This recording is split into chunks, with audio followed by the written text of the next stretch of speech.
es wird. Ich freue mich total. So langsam nimmt es echt Formen an und die Jungs sind wieder da. Samstags arbeiten, machen den Zaun fertig heute. Buenas und herzlich willkommen auf unserem Kanal Los Loquitos und zu unserem neuen Video. Heute zeigen wir euch die Fortschritte der letzten paar Wochen, Geheimnisse zur Insel und die Entstehung vom Palmengarten. Also bleibt dran, bis dann, ciao!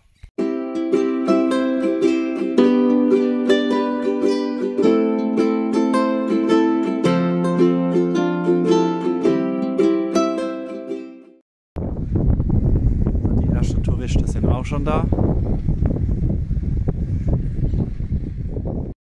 Heute haben wir Freitag, 14. Oktober.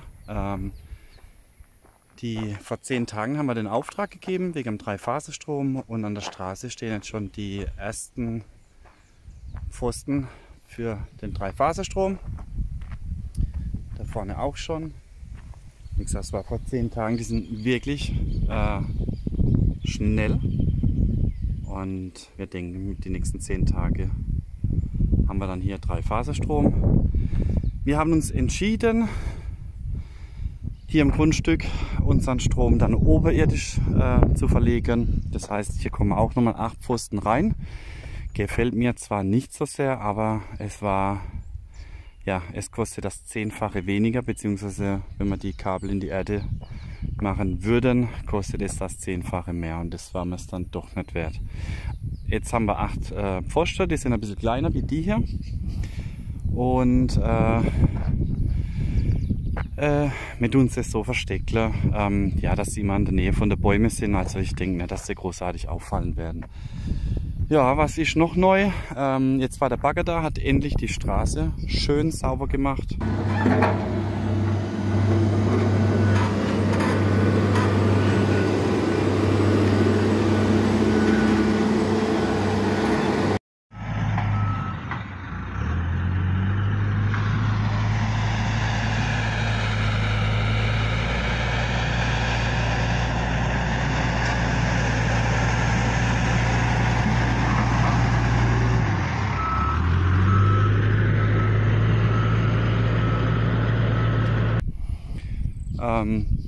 Setzt gerade unten die Palmen um, die kleine, und es wird dann später noch Wasserversorgung für diese Grundstücke an Graben gelegt.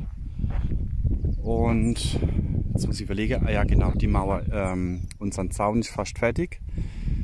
Ich gehe mal ran. Wollte es ja heute dann fertig machen mit dem Zaun. Ja, dann geht es jetzt weiter. Wenn wir da drüber fertig sind, dann wird diese Seite eingezäunt und dann unten und dann hier oben nochmal einmal hier und einmal hier rüber. Das sind dann die 3 extra Grundstücke und dann kommt später noch hier eine Mauer hin und hier eine Mauer hin. Im Ausgleich sind sie auch fertig. Ja, wir laufen gerade mal schön hin, das seht ihr das ja. Ja, irgendwie wird das Holz immer weniger auf meinem Grundstück. Also es laufen wohl Leute rein aus dem Barrio, die dann Holz nehmen. Ich habe da nichts dagegen, mein Gott, alles gut. Und viele Menschen gehen jetzt auch her und holen sich Wasser. Bei mir im Wassertank habe ich auch nichts dagegen. Soll halt gucken, dass sie nichts kaputt machen. Und ich habe jetzt auch schon mit der Bomberos geredet, weil hier oben ist überhaupt keine Wasserversorgung aktuell. Und mit der Feuerwehr dann gesprochen, dass falls hier mal ein Brand ist, dass sie gerne in den Wassertank dann gehen dürfen und dann mit dem Wasser dann löschen. Und ich will mal noch was einfallen lassen, ob ich, mit den Anwohnern hier, mit meinen Nachbarn, mit dem Wasserproblem.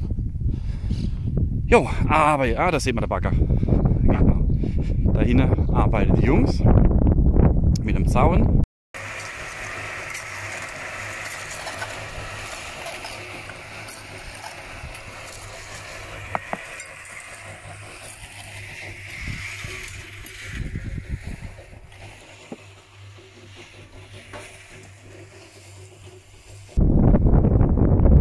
Jetzt merkt man den Wind. Ich mag's. Also immer schöner Wind. Und der Rio ist heute richtig rot. Vom Norden kommen richtig große Wassermasse. Also man sieht da, wie rötlich das er heute ist. und es hat doch ordentlich geregnet die letzten paar Tage. Deswegen wurde auch nicht weitergemacht bei uns auf dem Grundstück. Ja, man sieht schon, der Pegel, dass er ein bisschen hochgegangen ist.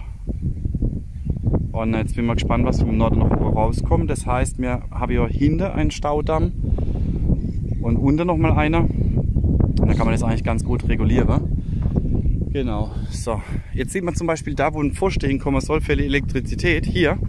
Das heißt, die stehen dann immer da, wo die Palme stehen. Genau, die Palme kommt noch weg und die ganze kleine Palme wäre jetzt weggemacht und werden hier rüber gesetzt. Da sieht man schon einige Palme und dann kommen wir unseren Palmengarten.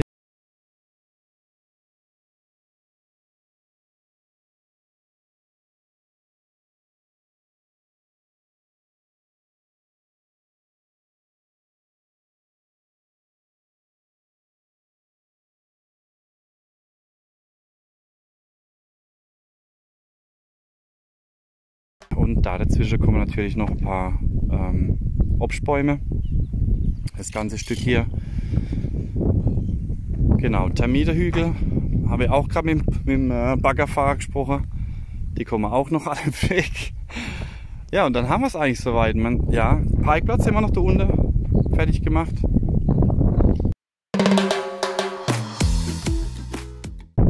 Und hier entsteht der zweite Parkplatz. Also der Parkplatz ist dann gedacht für die Anwohner hier, die im Feriendorf dann leben. Und wie wir die Aufteilung machen hier im Feriendorf, wissen wir noch nicht. Da müssen wir jetzt einen Plan erstellen die nächsten paar Tage. Wo kommt der Pool hin? Wo kommt das Kind schon hin? Wo kommt das Restaurant? Oder dass wir Platz lassen für eventuell das Restaurant. Die Häuser wissen wir ungefähr. Und genau, da wird es jetzt immer voller. Ja, soweit ist jetzt der Stand. Und ich denke, in 6-7 Wochen fangen wir dann an mit dem ersten Haus. Samstag, 15. Oktober. Heute arbeiten wir am Palmengarten weiter. Und die Palmen, die uns da drüben im Weg stehen, die holen wir jetzt rüber. Allerdings nur die kleine und mittlere. Und setzen sie hier in diesen Garten rein.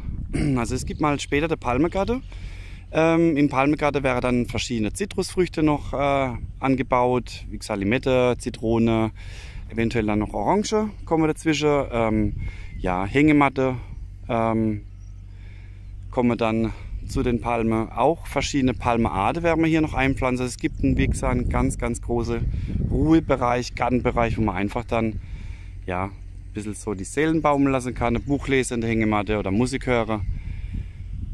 Ja, und man sieht hier unsere erste Palme, die wir vor 2 Wochen umgepflanzt haben. Das war unser Probestück.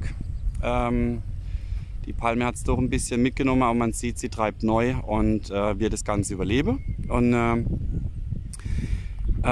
das war jetzt wie gesagt unser Probestück. Und deswegen haben wir gesagt, okay, wir tun jetzt die anderen Pflanzen auch rüber. Wir haben leider hier einen Streif von 20 Meter Breite, wo wir Gestein drin haben, was eigentlich nicht verkehrt ist, weil das Wasser dann schnell ablaufen kann.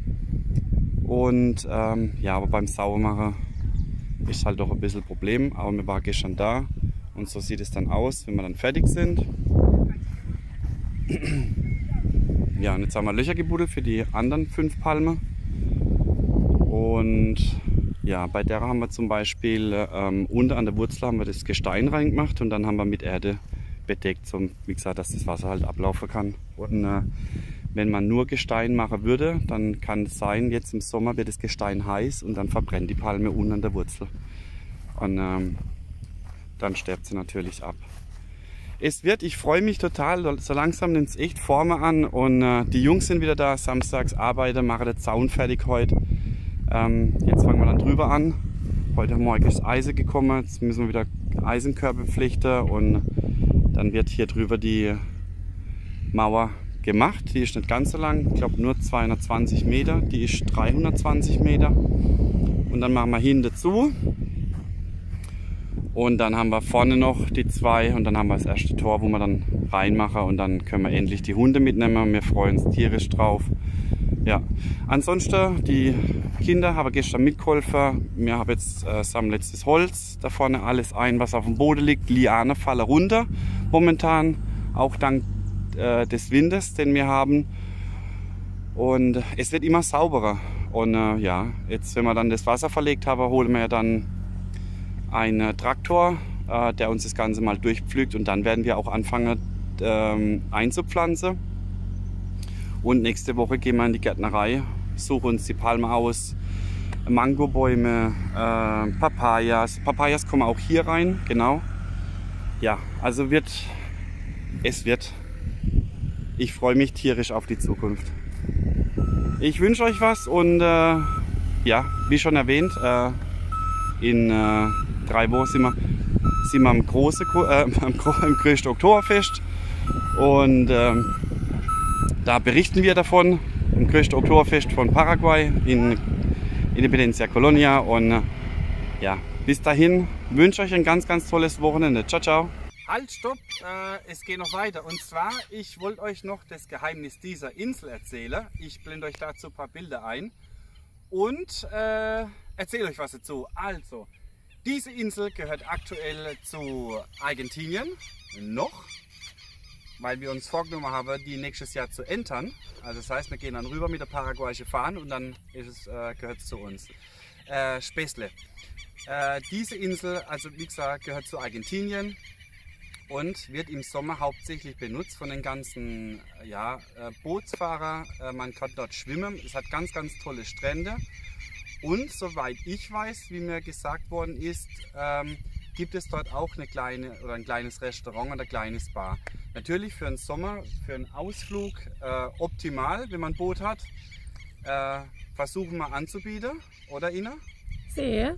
Versuchen wir anzubieten, nehmen wir mal dort das Schlauchboot dann, ne? Klar. Genau, also im Schlauchboot... Man muss sich sehr erarbeiten. Richtig.